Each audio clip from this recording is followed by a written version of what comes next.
नमस्कार। भारतवाणी से मैं कविता स्वागत करती हूँ आप सबका श्री शिव महापुराण संपूर्ण पाठ के अंतर्गत रुद्र संहिता के सृष्टि खंड से द्वितीय अध्याय में। आज इस अध्याय में है नारद मुनि की तपस्या और इंद्र द्वारा उस तपस्या में विघ्न उपस्थित करना, फिर नारद का काम पर विजय प्राप्त करना और फिर अहंकार से युक्त होकर ब्रह्मा विष्णु और रुद्र से अपने तप का कथन। तो चलिए प्रारंभ करते हैं आज का पाठ।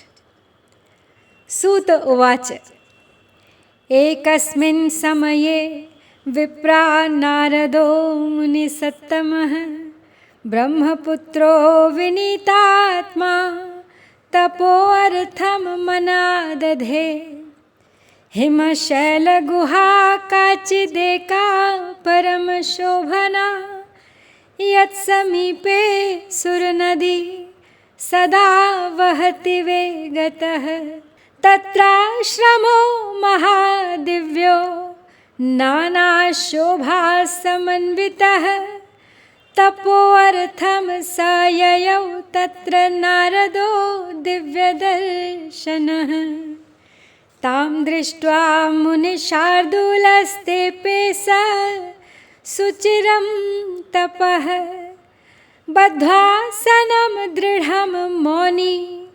प्राणानायम्य शुद्धधीः चक्रे मुनिः समाधिं तमहं ब्रह्मेति यत्रः विज्ञानं भवति ब्रह्म साक्षात्कार करम द्विजाः। तो सूत जी सुनाते हुए कथा बोले कि हे मुनियों, एक समय की बात है, ब्रह्मा जी के पुत्र मुनि शिरोमणि विनीत चित्त नारद जी ने तपस्या के लिए मन में विचार किया। हिमालय पर्वत में कोई एक परम शोभा संपन्न गुफा थी जिसके निकट देव नदी गंगा निरंतर वेग पूर्वक बहा करती थी। वहाँ एक महान दिव्य आश्रम था जो नाना प्रकार की शोभा से सुशोभित था। वे दिव्यदर्शी नारद जी तपस्या करने के लिए वहाँ चले गए। अब उस गुफा को देखकर मुनिवर नारद जी बड़े प्रसन्न हुए और दीर्घ काल तक वहाँ पर वो तपस्या करते रहे। उनका अंतःकरण शुद्ध था और वे दृढ़ता पूर्वक आसन बांधकर मौन हो प्राणायाम पूर्वक समाधि में स्थित हो गए। तो हे ब्राह्मणों, उन्होंने वह समाधि लगाई जिसमें ब्रह्म का साक्षात्कार कराने वाला अहम ब्रह्मास्मि, मैं ब्रह्म हूँ, ये विज्ञान प्रकट होता है। इत्थम तपति तस्मिन् वै नारदे मुनिसत्तमे चकम्पे अथ शुनासिरो मनस्सन्ताप विह्वलः मनसीति विचिन्त्यासौ मुनिर्मे राज्यमिच्छति तद्विघ्नकरणार्थं हि हरिर्यत्नमियेषसः सस्मार सस्मरं शक्रश्चेतसा देवनायकः आजगाम द्रुतं कामः समधीर्महिषीयुतः अथागतं स्मरं दृष्ट्वा सम्बोध्य सुरराट् प्रभुः उवाच तं प्रपश्याशु स्वार्थे कुटिलशेमुषिः। तब मुनिवर नारद जी जब इस प्रकार तपस्या करने लगे तब देवराज इंद्र काँप उठे और मानसिक संताप से व्याकुल हो गए। वे नारद मुनि मेरा राज्य लेना चाहते हैं, मन ही मन ऐसा सोचकर इंद्र ने उनकी तपस्या में विघ्न डालने के लिए प्रयत्न करने की इच्छा की। अब उस समय देवनायक इंद्र ने अपने मन से कामदेव का स्मरण किया और स्मरण करते ही समान बुद्धि वाले कामदेव अपनी पत्नी रति के साथ वहाँ पर आ गए। आए हुए कामदेव को देखकर अब कपट बुद्धि देवराज इंद्र शीघ्र ही स्वार्थ के लिए उनको संबोधित करते हुए कहने लगे। इंद्र उवाच मित्रवर्य महावीर सर्वदा हितकारक शृणु प्रीत्या वचो मे त्वं कुरु साहाय्यमात्मना त्वद्बलान् मे बहूनाञ्च तपो गर्वो विनाशितः मद्राज्यस्थिरता मित्र त्वदनुग्रहतः सदा हिमशैलगुहायां हि मुनिस्तपति नारदः मनसोद्दिश्य विश्वेशं महासंयमवान्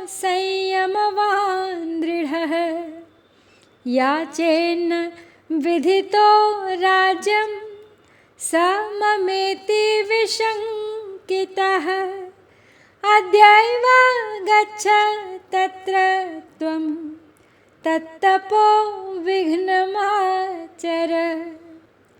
तो इंद्र बोले मित्रों में श्रेष्ठ है महावीर, हे सर्वदा हितकारक है कामदेव, तुम प्रेम पूर्वक मेरे वचनों को सुनो और अब मेरी यहाँ कुछ सहायता करो।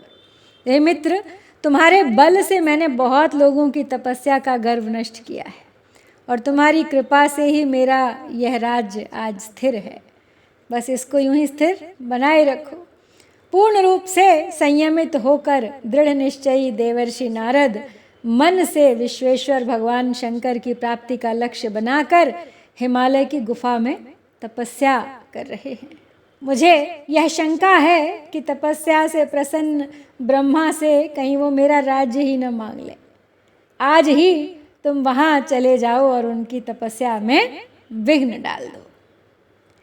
इत्याज्ञप्तो महेंद्रेण स कामः समधुप्रियः जगाम तत्स्थलं गर्वादुपायं स्वं चकारः रचयामास तत्राशु स्वकलाः सकलापि वसन्तोऽपि स्वप्रभावं चकार विविधं मदा न बभूव मुनेश्चेतो विकृतं मुनिसत्तमाः भ्रष्टो बभूव तद्गर्वो महेशानुग्रहेणः शृणुतादरतस्तत्र कारणं शौनकादयः ईश्वरानुग्रहेणात्र न प्रभावः स्मरस्य हि अत्रैव शम्भुनाकारे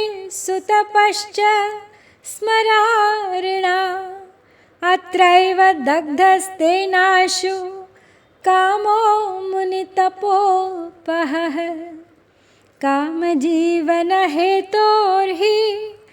रत्या सम्प्रार्थितैः सुरैः सम्प्रार्थित उवाचेदं शङ्करो लोकशङ्करः कञ्चित् समयमासाद्य जीविष्यति सुराः स्मरः परन्त्विह स्मरोपायश्चलिष्यति न कश्चन। तो अब इंद्र से ये आज्ञा पा ली कामदेव ने कि नारद जी की तपस्या में विघ्न डालनी है, तो वो फिर वसंत को साथ लेकर बड़े गर्व से उस स्थान पर गए और अपना उपाय करने लगे। उन्होंने वहां शीघ्र ही अपनी सारी कलाएं रच डाली। वसंत ने भी मदमत्त होकर अनेक प्रकार से अपना प्रभाव प्रकट किया। हे मुनिवरों, कामदेव और वसंत के अथक प्रयत्न करने पर भी नारद मुनि के चित्त में विकार नहीं उत्पन्न हुआ। महादेव जी के अनुग्रह से उन दोनों का गर्व चूर्ण हो गया। हे शौनक, ऐसा होने में जो कारण था अब उसे आप आदर पूर्वक सुनिए। महादेव जी की कृपा से ही नारद मुनि पर कामदेव का कोई प्रभाव नहीं पड़ा। पहले उसी आश्रम में काम शत्रु भगवान शिव ने उत्तम तपस्या की थी और वहीं पर उन्होंने मुनियों की तपस्या का नाश करने वाले कामदेव को भस्म कर डाला था। उस समय रति ने कामदेव को पुनः जीवित करने के लिए देवताओं से प्रार्थना की थी। तब देवताओं ने समस्त लोकों का कल्याण करने वाले भगवान शंकर से याचना की, तो इस पर वे बोले कि हे देवताओं, कुछ समय व्यतीत होने के बाद कामदेव जीवित तो हो जाएंगे, परंतु यहाँ उनका कोई उपाय चल नहीं सकेगा। इह यावत् दृश्यते भूजनैः स्थित्वा मराः सदा, कामबाणप्रभावो अत्र न चलिष्यत्य संशयम्। इति शम्भुतितः कामो मिथ्यात्मगतिकस्तदा, नारदे स जगामाशु दिवामिन्द्र समीपतः। आचख्यौ सर्ववृत्तान्तं प्रभावं च मुनेः स्मरः, तदाज्ञया ययौ स्थानं स्वकीयं स मधुप्रियः। विस्मितो भूत्सुराधीशः प्रशशंसाथ नारदम्, तद्वृत्तान्तानभिज्ञो हि मोहितः शिवमायया। दुर्ज्ञेया शाम्भवी माया सर्वेषां प्राणिनामिह, भक्तं विनार्पितात्मानं तया सम्मोह्यते जगत्। तो शंकर भगवान देवताओं को बता रहे हैं कि अब कामदेव की शक्तियां यहाँ काम नहीं कर सकती। हे अमरगण, यहाँ खड़े होकर लोग चारों ओर जितनी दूर तक की भूमि को नेत्रों से देख पाते हैं, वहां तक कामदेव के बाणों का प्रभाव नहीं चल सकेगा, इसमें कोई संशय नहीं है। तो भगवान शंकर की इस उक्ति के अनुसार उस समय वहां नारद जी के प्रति कामदेव का अपना प्रभाव तो मिथ्या सिद्ध हो गया और वे शीघ्र ही स्वर्गलोक में इंद्र के पास लौट गए। वहां कामदेव ने अपना सारा वृत्तांत और मुनि का प्रभाव कह दिया। तत्पश्चात इंद्र की आज्ञा से वे वसंत के साथ अपने स्थान को लौट गए। उस समय देवराज इंद्र को बड़ा विस्मय हुआ। उन्होंने नारद जी की भूरी भूरी प्रशंसा की, परंतु शिव की माया से मोहित होने के कारण वे उस पूर्व वृत्तांत का स्मरण न कर सके। तो वास्तव में इस संसार में सभी प्राणियों के लिए शंभु की माया को जानना अत्यंत कठिन है। जिसने अपने आप को शिव को समर्पित कर दिया है, उस भक्त को छोड़कर शेष संपूर्ण जगत उनकी माया से मोहित हो जाता है। नारदो अपि चिरम तस्थौ तत्रेषानुग्रहेणः, पूर्णममत्वा तपस्तत्स्वं विरराम ततो मुनिः। कामाजयं निजं मत्वा गर्वितो भून्मुनीश्वरः, वृथैव विगत ज्ञानः शिवमाया विमोहितः।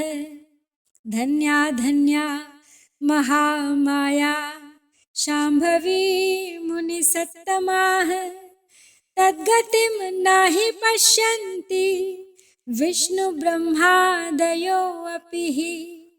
तया सम्मोहितो अतीव नारदो मुनिसत्तमः, कैलासं प्रययौ शीघ्रं स्ववृत्तं गदितुं मदी। रुद्रं नत्वा ब्रवीत् सर्वं स्ववृत्तं गर्ववान् मुनिः।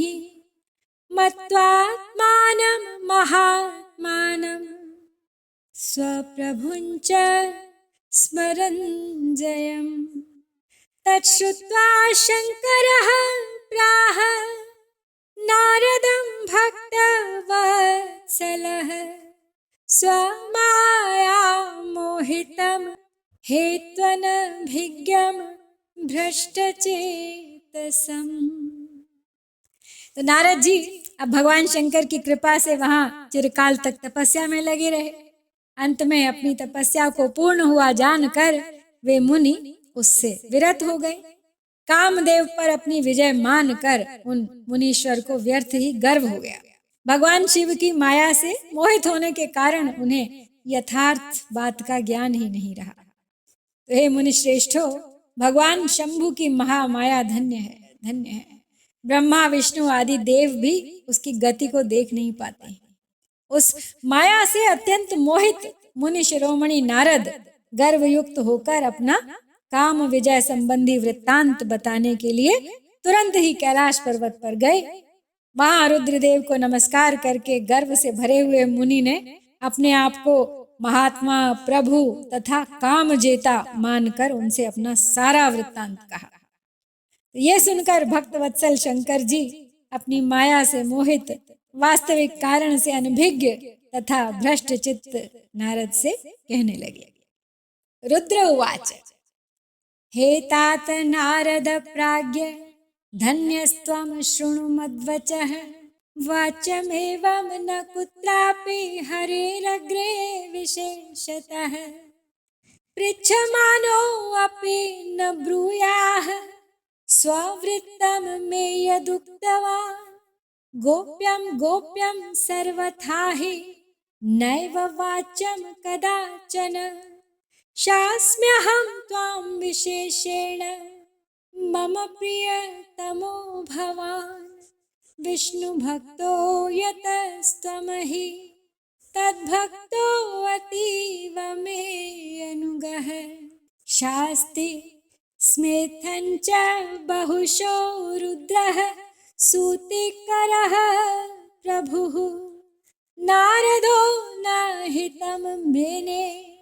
शिवमाया विमोहितः प्रबला भाविनी कर्म गतिर्ज्ञेया विचक्षणैः न निवार्या जनैः कश्चिदपीच्छा सैव शांकरी।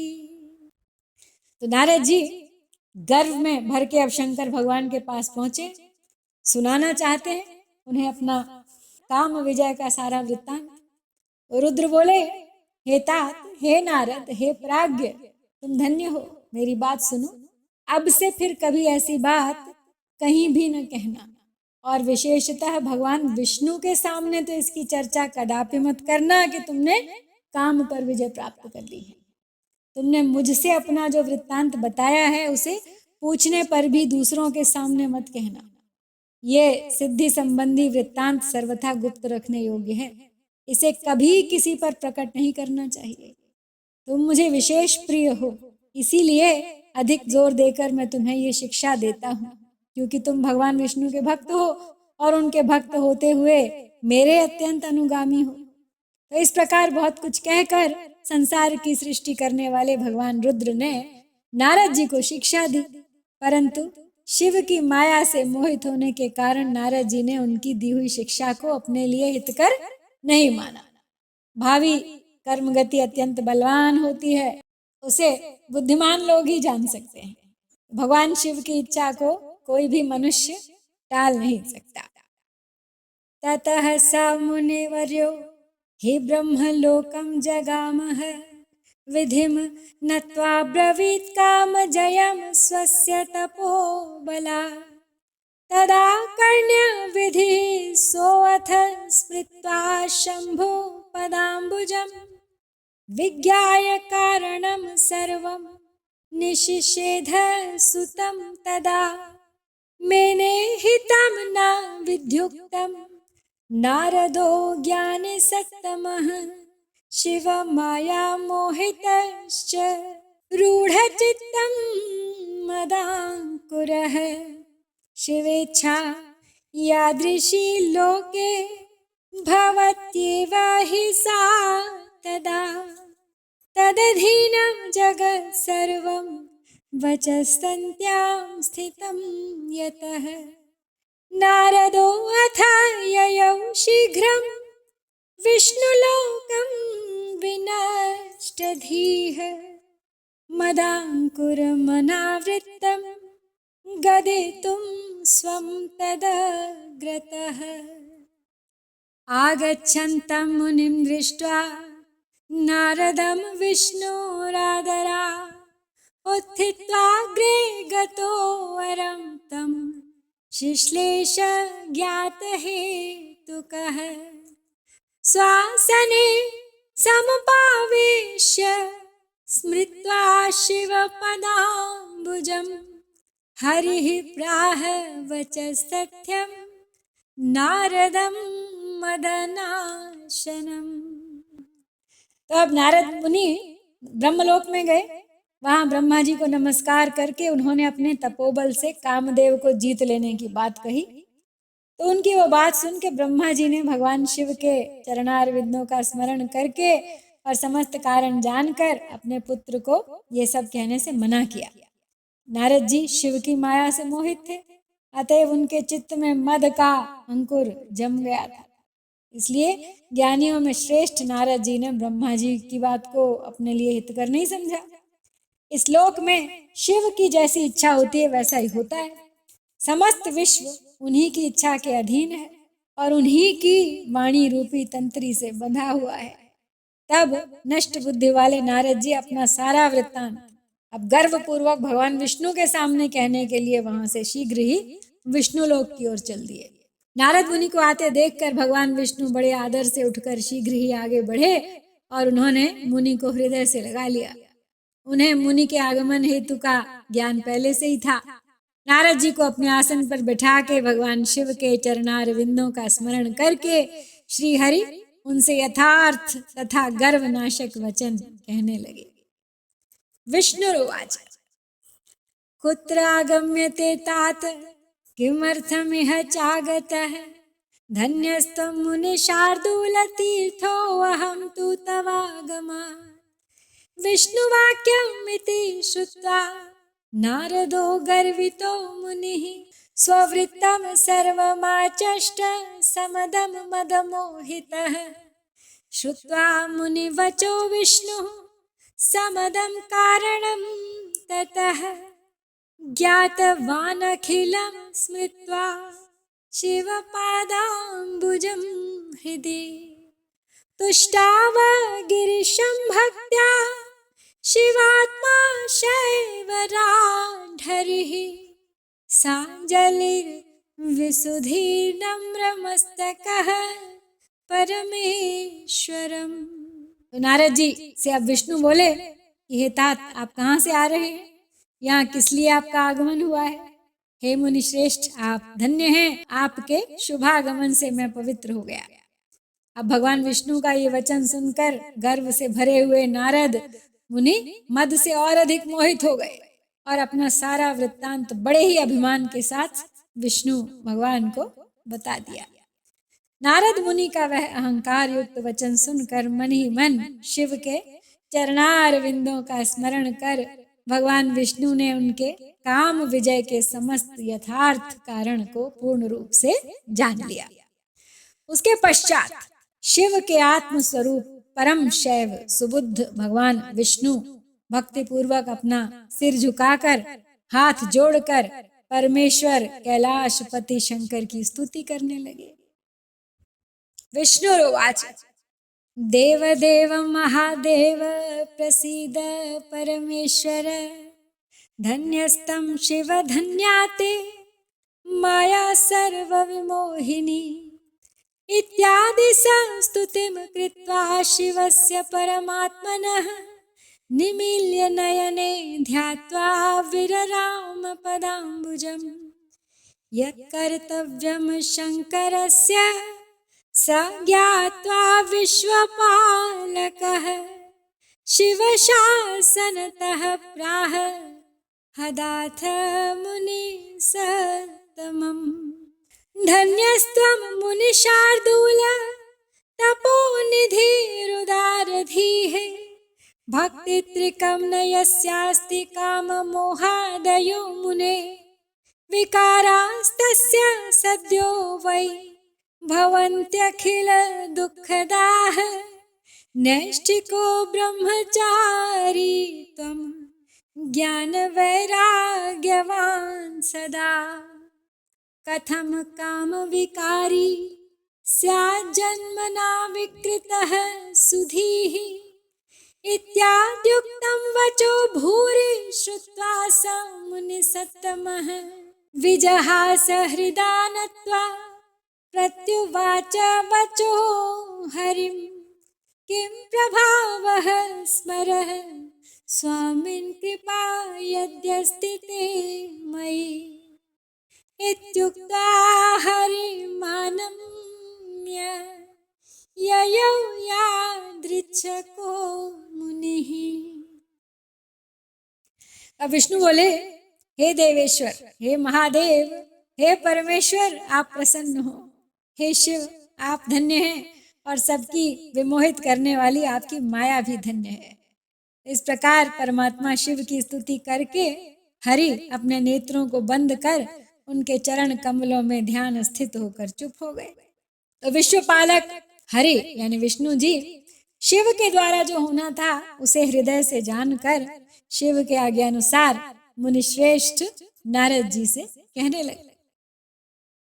उन्होंने शिव के चरणों में ध्यान लगा, मन ही मन अपने आराध्य से बात कर ली।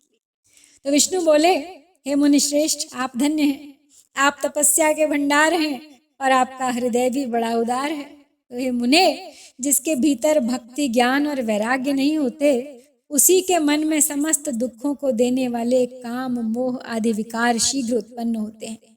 आप तो नैष्ठिक ब्रह्मचारी हैं और सदा ज्ञान वैराग्य से युक्त रहते हैं, फिर आप में काम विकार कैसे आ सकता है? आप तो जन्म से निर्विकार तथा शुद्ध बुद्धि वाले हैं। तो श्री हरि की कही हुई बहुत सी बातें सुनकर मुनि शिरोमणि नारद जी जोर जोर से हंसने लगे और मन ही मन भगवान को प्रणाम करके इस प्रकार कहने लगे। बोले नारद जी कि हे स्वामी, यदि मुझ पर आपकी कृपा है तब कामदेव का मेरे ऊपर भला क्या प्रभाव हो सकता है। ऐसा कहकर भगवान के चरणों में मस्तक झुकाकर अब इच्छानुसार विचरने वाले नारद मुनि वहां से चल दिए अपने अभिमान में चूर।